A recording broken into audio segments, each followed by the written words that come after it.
یہاں کی روزانہ کی تازہ خبر جو ہے وہ تو ہمیشہ بد امنی ہی ہوا کرتی ہے، اور کوئی انتہائی اندوہناک واقعہ روزانہ کا خبر بنتا ہے۔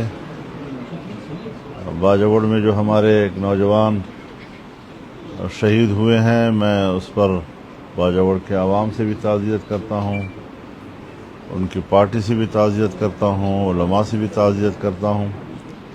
وزیرستان میں اور دوسرے علاقوں میں آئے روز انتہائی ناقابل برداشت واقعات ہوتے رہتے ہیں۔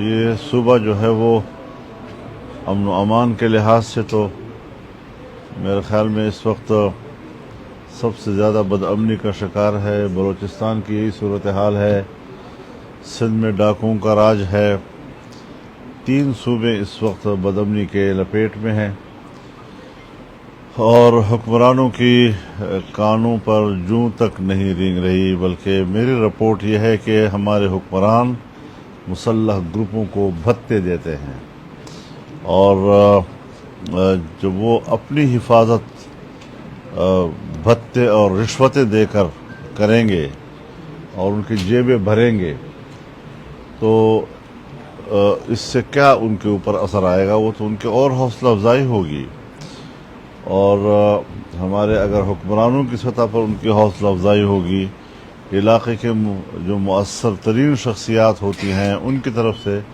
ان کی حوصلہ افزائی ہوگی، تو پھر یہ دہشت گردی کیسے ختم ہوگی؟